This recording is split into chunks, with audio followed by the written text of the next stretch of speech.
Hello students, आज की इस वीडियो में हम ITI first year electrician trade theory का चैप्टर नंबर 10 पढ़ने वाले हैं और चैप्टर नंबर 10 का ये वीडियो नंबर 4 होने वाला है। यानी इससे पहले हमने 3 वीडियो आपको पहले ही दे दिए हैं। अगर आपने उन वीडियोस को नहीं देखा है तो आप काफ़ी पीछे रह गए हो। सबसे पहले आप उन 3 वीडियोस को कवर कीजिए एंड इसके बाद इस लेक्चर पे आइएगा, तभी आपको सारी चीज़ें, सारे कंसेप्ट अच्छे से क्लियर हो पाएंगे। क्योंकि जिस हिसाब से मैंने प्लेलिस्ट में वीडियोस को असाइन कर रखा है तो उस तरह से ही आप पढ़िए, प्लेलिस्ट के अनुसार ही अपनी पढ़ाई करिए, जिससे कि आपको सारी चीज़ें अच्छे से समझ में आए एंड आप सारी चीज़ों को अच्छे से समझ पाएँ, है ना। तो लास्ट क्लास में हमने क्या पढ़ा था? लास्ट क्लास में हमने काफ़ी चीज़ों के बारे में डिस्कस की थी एंड लास्ट में हमने पढ़ा था कि जो हमारे सेल होता है वो 2 तरह का होता है, प्राइमरी और सेकेंडरी। प्राइमरी सेल के भी पार्ट्स होते हैं, तो उन पार्ट्स के बारे में हम डिस्कस कर रहे थे, जिसमें कि 2 सेल के बारे में हमने ऑलरेडी पढ़ लिया है ना। डैनियल सेल के बारे में भी जान लिया। अब हम जानते हैं कि भाई शुष्क सेल क्या होता है, शुष्क सेल क्या होता है, मरकरी सेल क्या होता है, और भी सेल हैं उनके बारे में जानेंगे, अच्छे से समझेंगे, क्योंकि ये आपके जो है प्रैक्टिकल नॉलेज से भी रिलेटेड है। काफ़ी सारी ऐसी जानकारी जो इस चैप्टर में आपको देखने को मिलेगी, जो कि काफ़ी इंटरेस्टिंग चैप्टर है। मज़ा भी आ रहा होगा इस चैप्टर में आपको पढ़ते हुए, है ना। तो आज की इस क्लास में हम शुष्क सेल पढ़ने वाले हैं। तो चलिए वीडियो शुरू करते हैं एंड इसके PDF नोट्स कहाँ पर मिलेंगे? आपकी बहुत सारी कमेंट्स आती हैं, तो मैंने आपको बता रखा है, टेलीग्राम चैनल है हमारा RV ट्यूशन क्लासेस के नाम से, तो वहाँ पर जाइए, वहाँ से आप चैनल को ओपन करिए, वहाँ पर आपको PDF मिल जाएगी, तो वहाँ से आप फ्री में डाउनलोड कर सकते हो। एंड सिर्फ आपको PDF लिखने से काम नहीं चलेगा, आपको लेक्चर समझना पड़ेगा। मैंने PDF दी है तो आपको लिखने के लिए दी है, लेकिन आपको किस तरह से पढ़ना है ये आप समझिए।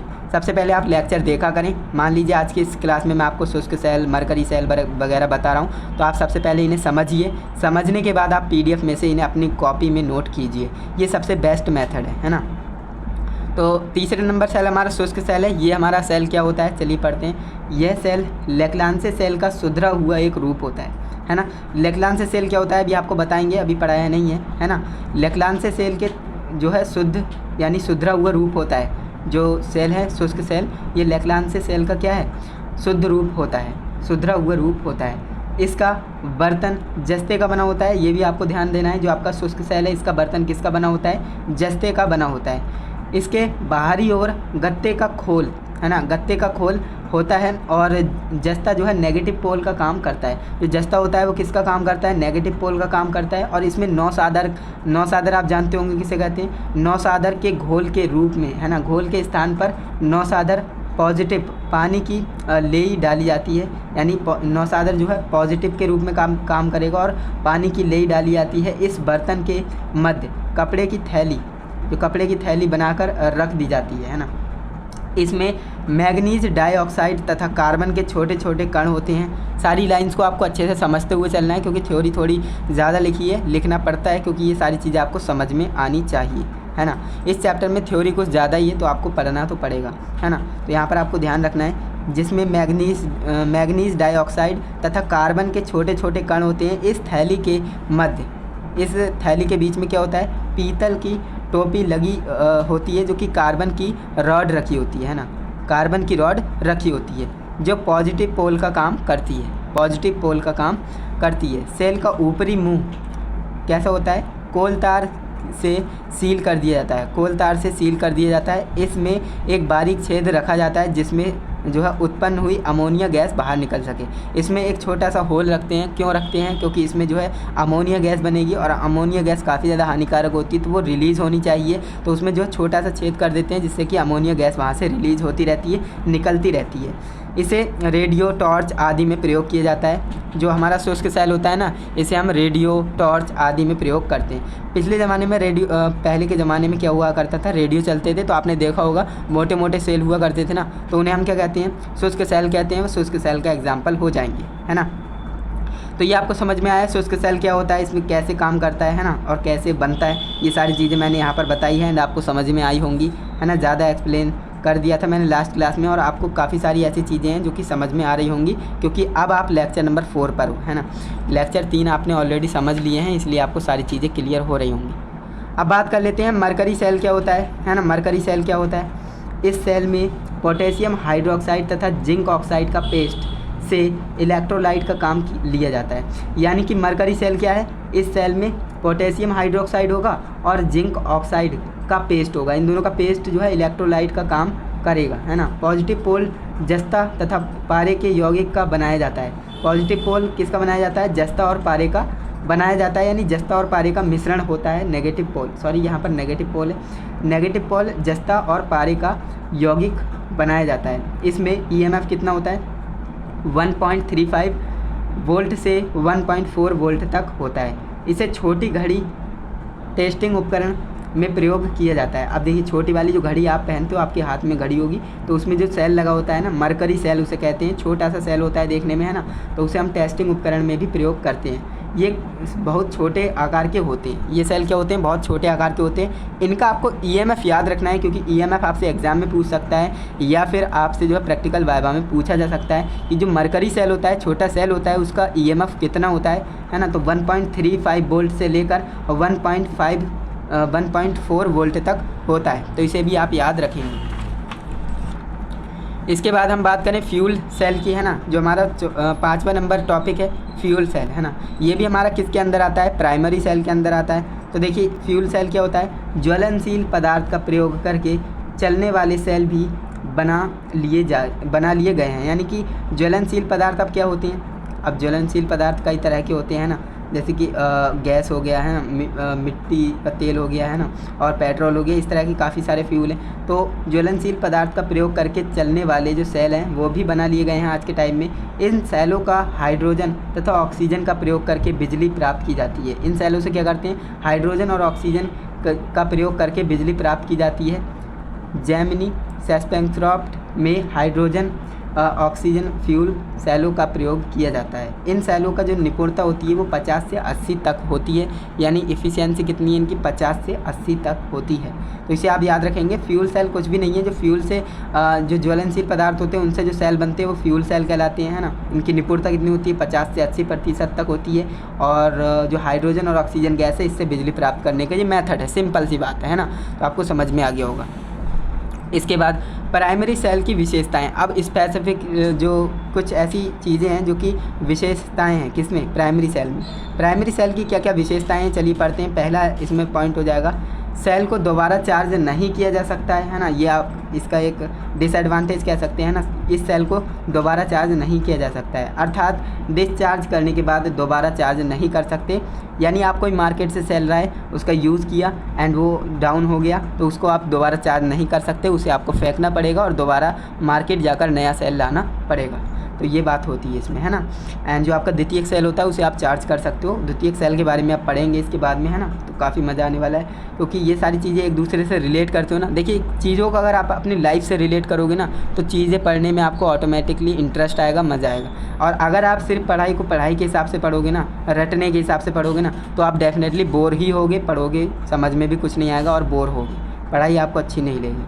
लेकिन अगर आप इन चीज़ों को रिलेट करोगे, अपनी लाइफ स्टाइल से रिलेट करोगे ना, तो आपको डेफिनेटली मज़ा आएगा पढ़ने में एंड आपका इंटरेस्ट जाग जाएगा। दूसरा नंबर हमारा पॉइंट है, इसमें रासायनिक क्रियाओं को उल्टा नहीं कर सकते। रासायनिक क्रिया अगर उल्टा हो जाती तो हमारा सेल चार्ज हो जाता। अब भाई रासायनिक क्रिया उल्टी नहीं हो रही हैं, इसका मतलब चार्ज नहीं हो रहा है, तो ये भी हमारा एक पॉइंट हो जाएगा इसका। तीसरा नंबर पॉइंट है, इसमें खर्च कम आता है। भाई ये सेल जो है कम खर्चीले होते हैं, यानी ज़्यादा खर्च नहीं आता है, इसमें कम खर्च आता है ना। ये हल्का होता है, ये सेल भी हल्का होता है, ज़्यादा भारी भरकम ऐसा तो है नहीं, काफ़ी वजनदार होगा, है ना। छोटा सा सेल होता है ना, प्यारा सा सेल होता है और हल्का सा सेल होता है। 5वां नंबर पॉइंट है, यह बनाने में महंगा पड़ता है। लेकिन अगर आप इस सेल को बनाने की कोशिश करेंगे ना, तो ये आपको महंगा पड़ सकता है, तो इस बात को आप ध्यान रखेंगे। बना बनाया मार्केट से लाएंगे तो सस्ता पड़ेगा। इसका जीवन काल में कम होता है ना, इसका जीवन काल क्या होता है, कम होता है, यानी जो इसकी लाइफ टाइम है क्या होती है, कम होती है, यानी ये ज़्यादा लंबे समय तक हम इसका इस्तेमाल नहीं कर सकते, इसका जीवन काल कम होता है। इसके बाद नेक्स्ट हमारा पॉइंट है, इसमें लगातार करंट प्राप्त नहीं किया जा सकता, क्योंकि इसमें करंट कम हो जाता है, करंट की मात्रा घट जाती है और एक टाइम ऐसा आता है करंट की मात्रा शून्य हो जाती है और आप बिल्कुल सेल को डाउन कर देते हो, चार्ज नहीं कर सकते। तो ये एक इसका पॉइंट हो जाएगा, इसमें करंट जो है प्राप्त नहीं किया जा सकता, लगातार आप करंट प्राप्त नहीं कर सकते, है ना। और इसे एक स्थान से दूसरे स्थान तक आसानी से ले जाया जा सकता है। भाई जरा सा सेल है, हल्का सा है ना, कहीं भी कैरी करके ले जाएंगे, तो ये कहीं एक स्थान से दूसरे स्थान तक आसानी से ले जाया जा सकता है, तो इस बात को भी आप ध्यान रखेंगे। तो ये क्या हो गए, प्राइमरी सेल की कुछ विशेषताएं हो गई, है ना। प्राइमरी सेल की क्या क्या हो गई, विशेषताएं हो गई। अब हम बात करेंगे द्वितीयक यानी सेकेंडरी सेल के बारे में। सेकेंडरी सेल को पढ़ने से पहले हम कुछ और टर्म्स के बारे में जान लेते हैं, जो कि यहाँ पर मैंने लिख रखी हैं। है ना, इन्हें हम समझते हैं। तो ये V बराबर E माइनस आई आर, ये क्या है, तो ये एक हमारा फॉर्मूला होता है ना, जो वोल्टेज और जो EMF होता है ना, विद्युत वाहक बल और वोल्टेज और जो धारा होती है, इनके बीच में क्या है, रिलेशन है, संबंध है। तो इसे आपको ध्यान रखना है। सेल का विद्युत वाहक बल, आंतरिक प्रतिरोध और जो आपका होता है वोल्टेज, है ना, इन दोनों में, इन तीनों चीज़ों में क्या है, रिलेशन है। तो इसे आपको ध्यान में रखना है। ये फॉर्मूला हो जाता है, इस पर बेस्ड न्यूमेरिकल आएगा तो न्यूमेरिकल करना है, बाकी इससे रिलेटेड आपके क्वेश्चन पूछे जाएंगे। वेयर, अब देखिए VEIR ये है क्या क्या, तो देखिए जहाँ पर E क्या है, सेल में उत्पन्न हुआ विद्युत वाहक बल है ना, EMF है। I क्या है, सेल में से जो निकल रहा करंट है वो है, यानी सेल से जो करंट निकल रहा है ना वो, उसे हम I से डिनोट करेंगे। V क्या है, सेल का टर्मिनल विभवांतर है ना, सेल का क्या है, टर्मिनल विभवांतर है। R क्या है, सेल का आंतरिक प्रतिरोध है। तो ये आपने जो, अगर आप 10th करके ITI कर रहे हो तो आपको समझ में नहीं आया होगा, ये नई चीज़ आपको लग रही होगी, लेकिन जो 12th के बाद आए हैं उन्होंने ऑलरेडी से पढ़ रखा है 12th में। सेल का टर्मिनल विभवांतर, सेल का आंतरिक प्रतिरोध और विद्युत वाहक बल में संबंध, है ना, ये आपने क्लास 12th में पढ़ा होगा।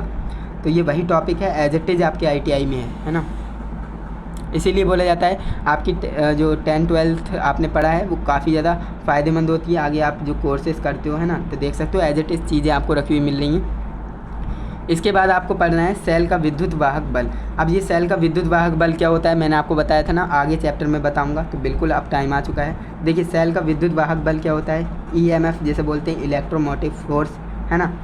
तो रासायनिक क्रिया द्वारा यह सेल की धन प्लेट तथा ऋण प्लेट के मध्य उत्पन्न हुआ विभवांतर है। इसकी मात्रा ओपन सर्किट के समय, यानी जब करंट नहीं चल रहा है, मापी जाती है। इसे E से दर्शाते हैं। काफ़ी आसान परिभाषा लिखी है एंड काफ़ी आसानी से आप समझ गए होंगे। देखिए सेल का विद्युत वाहक बल क्या है, रासायनिक क्रिया द्वारा यह सेल की धन प्लेट और ऋण प्लेट के मध्य जो उत्पन्न होता है ना विभवांतर, जो वोल्टेज उत्पन्न हो रहा है किसके किसके बीच में, ऋण प्लेट और धन प्लेट के बीच में जो वोल्टेज जनरेट हो रहा है, उत्पन्न हो रहा है, उसे हम क्या कहेंगे, उसे हम क्या कहेंगे, विद्युत वाहक बल कहेंगे। और ये जो है इसका मापन हम कैसे करते हैं, कब करते हैं, इसका मापन हम ओपन सर्किट के समय, यानी जब करंट नहीं चल रहा है ना, तब हम इसे माप सकते हैं। और इसे हम किससे दर्शाते हैं, इसे हम कैपिटल E से दर्शाते हैं, इलेक्ट्रोमोटिव फोर्स। EMF भी आप इसे लिख सकते हो। ओके, क्लियर है, बिल्कुल। आगे बढ़ते हैं। सेल का आंतरिक प्रतिरोध, सेल का आंतरिक प्रतिरोध किसे कहते हैं, यानी कि आंतरिक प्रतिरोध मतलब सेल के अंदर का प्रतिरोध, तो इसे आपको समझना है। तो यह जो है सेल के अंदर करंट में प्रवाहित करंट को प्रवाह में क्या करता है, रुकावट पैदा करता है। जैसे अगर नॉर्मली मैं बात करूँ प्रतिरोध क्या होता है, तो आप कहेंगे विद्युत धारा के मार्ग में रुकावट पैदा करने वाले जो पदार्थ होता है उसे हम क्या कहते हैं, प्रतिरोध कहते हैं। अब यहाँ पर आंतरिक प्रतिरोध की बात हो रही है, वो भी किसका, सेल का, है ना, सेल का आंतरिक प्रतिरोध। यहीं से आप समझ सकते हो सेल का आंतरिक, यानी सेल के अंदर का प्रतिरोध, है ना, यानी सेल के अंदर करंट के प्रवाह में रुकावट मापी जाती है ना। रुकावट आएगी तो उसे हम क्या कहेंगे, सेल का आंतरिक प्रतिरोध कहेंगे। यानी सेल के घोल द्वारा धारा प्रवाह में रुकावट होती है, उसे आंतरिक प्रतिरोध कहते हैं। और इसे स्मॉल r से डिनोट करते हैं, इस बात को भी आप ध्यान रखेंगे। इसे किससे डिनोट करते हैं, स्मॉल r से डिनोट करते हैं। और ये जो है कुछ निम्न बातों पर डिपेंड करता है। अब वो देख लेते हैं कौन कौन सी बात हैं जिस पर ये निर्भर करता है। ये क्वेश्चन काफ़ी ज़्यादा इंपॉर्टेंट है, क्योंकि यहीं से आपसे क्वेश्चन CBT एग्जाम में आएगा कि जो आंतरिक प्रतिरोध है वो किन किन बातों पर डिपेंड करता है, निर्भर करता है। तो देखिए 4 बातों पर निर्भर करेगा। इलेक्ट्रोड या प्लेटों का क्षेत्रफल के समानुपाती या व्युत्क्रमानुपाती आप समझ सकते हो। तो इन पर जो है डिपेंड करेगा कि इलेक्ट्रॉन की जो इलेक्ट्रोड है उनकी प्लेट का क्षेत्रफल कैसा है ना। और इलेक्ट्रोड के मध्य दूरी कितनी है, इस पर भी निर्भर करेगा। और इलेक्ट्रोलाइट का तापमान कैसा है और गाढ़ापन कैसा है, प्रबलता कैसी है, इन सभी बातों पर निर्भर करेगा। और इलेक्ट्रोलाइट तथा प्लेटों के पदार्थ की प्रकृति पर यानी नेचर पर भी डिपेंड करेगा। जो आपका इलेक्ट्रोलाइट है, प्लेट हैं, वो किस पदार्थ की हैं, है ना, उस पर भी निर्भर करेगा। तो इस बात को भी आप ध्यान देंगे। आंतरिक प्रतिरोध क्या होता है, किस पर निर्भर करता है ना, कैसे काम करता है, वो सारी चीज़ें क्लियर हैं, बिल्कुल क्लियर होंगी, है ना। आगे बढ़ते हैं। तो अब हम बात करते हैं टर्मिनल वोल्टेज। अब ये टर्मिनल वोल्टेज क्या है, इसके बारे में समझ लेते हैं। तो देखिए यह बाहरी सर्किट में, है ना, बाहरी सर्किट के लिए सेल से प्राप्त होने वाली वोल्टेज है। यानी टर्मिनल वोल्टेज कुछ नहीं है, जो सेल के जो बाहरी होती है ना, बाहरी सर्किट में जो सेल से प्राप्त होने वाली वोल्टेज है, उसी को हम क्या कहते हैं, टर्मिनल वोल्टेज कहते हैं। जो सेल के टर्मिनल से प्राप्त होती है उसे हम क्या कहते हैं, टर्मिनल वोल्टेज कहते हैं। यह उस समय मापी जाती है जब सेल बाहरी सर्किट को करंट दे रहा है। देखिए जो ईएमएफ है वो हम तब मापते हैं जब कोई करंट नहीं चल रहा है ना, तब हम मापते हैं। लेकिन जो आपकी टर्मिनल वोल्टेज है इसे हम तब माप सकते हैं जब सेल जो है बाहरी सर्किट को करंट दे रहा है, यानी कि करंट को फ्लो कर रहा है, करंट दे रहा है, तब हम जो है करंट का यानी जो वोल्टेज है उसे माप सकते हैं। तो इसे हम क्या कहते हैं, टर्मिनल वोल्टेज कहते हैं। समझ में आ गया होगा, बिल्कुल आसानी से समझाया है। एंड इसके बाद बात करते हैं सेकेंडरी सेल, है ना। ये मैंने कुछ अभी तक आपको टर्म्स बताई जो कि यूज़फुल थी, इंपॉर्टेंट थी, मैंने आपको बता दी। अभी तक हमने देखिए क्या क्या पढ़ लिया। जो आपने प्रथम जो प्रारंभिक सेल है ना, जो प्राइमरी सेल है वो आपने पढ़ लिया अच्छे से। अब हम बात करते भैया सेकेंडरी सेल क्या होता है ना। प्राइमरी सेल तो आपने पढ़ लिया, अब सेकेंडरी सेल को भी आप पढ़ेंगे एंड इसके बाद दोनों को कंपैरिजन करेंगे, है ना। इस तरह से पढ़ना है आपको। तो सेकेंडरी सेल क्या होता है, तो देखिए इसे स्टोरेज सेल भी कहते हैं, यानी कि ये स्टोर करने वाला सेल। क्यों कह रहे हैं, क्योंकि भैया ये चार्ज को स्टोर कर लेता है और एक बार डाउन होने के बाद दोबारा इसे चार्ज कर सकते हैं। जबकि जो आपका प्राइमरी सेल है उसे चार्ज नहीं कर सकते, है ना। इसे स्टोरेज सेल भी कहते हैं या एक्यूमुलेटर भी कहते हैं। यह सेल यह सेल जो है पहले बिजली ऊर्जा को रासायनिक ऊर्जा में बदलता है, फिर क्या करता है सेल चार्जिंग, और इसे क्या कहते हैं, चार्जिंग कहते हैं। यानी कि सेकेंडरी सेल जो होता है ना, ये पहले क्या करेगा, ये पहले बिजली की जो ऊर्जा होगी यानी विद्युत ऊर्जा को रासायनिक ऊर्जा में कन्वर्ट करेगा, यानी चार्ज होगा, है ना। चार्ज हो रहा है यानी कि करंट ले रहा है और करंट लेकर स्टोर कर रहा है। तो ऐसे में क्या करेंगे, ये जो है विद्युत ऊर्जा को रासायनिक ऊर्जा में परिवर्तित कर रहा है और इस प्रोसेस को हम क्या कहेंगे, सेल की चार्जिंग कहेंगे, यानी सेल चार्ज हो रहा है। जब हमें आवश्यकता होती है तो हम रासायनिक ऊर्जा को विद्युत ऊर्जा में बदल देते हैं, यानी कि अब आपका सेल चार्ज हो गया तो रासायनिक ऊर्जा उसमें क्या हो गई, स्टोर हो गई। अब रासायनिक ऊर्जा को विद्युत ऊर्जा में आप बदल सकते हो, कोई भी उपकरण चला सकते हो, है ना। तो ऊर्जा में विद्युत ऊर्जा को बदल देता है, रासायनिक ऊर्जा को विद्युत ऊर्जा में बदल देता है। इस सेल को डिस्चार्जिंग कहा जाता है। अब जब हम उसे यूज़ करते हैं ना तो उसे हम डिस्चार्जिंग कहते हैं। इस प्रोसेस को क्या कहते हैं, डिस्चार्जिंग कहते हैं। और इस प्रोसेस में होता क्या है, रासायनिक ऊर्जा को विद्युत ऊर्जा में बदलता है, यानी कि दोनों अपोजिट चलती हैं, यानी ये क्रिया जो है विपरीत हो सकती है, यानी उल्टी सीधी दोनों हो सकती है, यानी दोनों डायरेक्शन में ये चल सकती है ना। प्राइमरी सेल में रासायनिक क्रिया उल्टी नहीं होती है, और जो आपका क्या है सेकेंडरी सेल है, इसमें क्या होती है, रासायनिक क्रिया उल्टी हो जाती है ना। इसी वजह से ड्राई सेल उपयोग के बाद फेंक दिए जाते हैं, है ना। ड्राई सेल क्या होते हैं, उपयोग के बाद फेंक दिए जाते हैं, परंतु सेकेंडरी सेल रासायनिक क्रिया उल्टी हो जाती है, इसलिए इसे दोबारा चार्ज करके उपयोग कर लेते हैं और इसे फेंकने की आवश्यकता नहीं होती है ना। तो आपने देखा होगा आपके जो घर में आपके फ़ोन को ले लेते हैं ना, फ़ोन में क्या है, एक सेल है, यानी बैटरी वगैरह है लगी हुई, है ना। फ़ोन में क्या है, बैटरी है, तभी तो वो आप यूज़ कर रहे हो। आपने फ़ोन को चार्ज किया तो वो क्या हो रहा है, आप इलेक्ट्रिक एनर्जी को किस में कन्वर्ट कर रहे हो, मैकेनिकल एनर्जी में कन्वर्ट कर रहे हो। तो आपका बैटरी जो है फ़ोन की क्या हो रही है, चार्ज हो रही है। अब उसमें आवेश इकट्ठा हो रहा है ना, उसमें जो है चार्ज क्या हो रहा है, इकट्ठा हो रहा है, आपकी चार्जिंग हो रही है बैटरी की। अब मान लीजिए आपका जो है फुल हो गया फ़ोन चार्ज, है ना।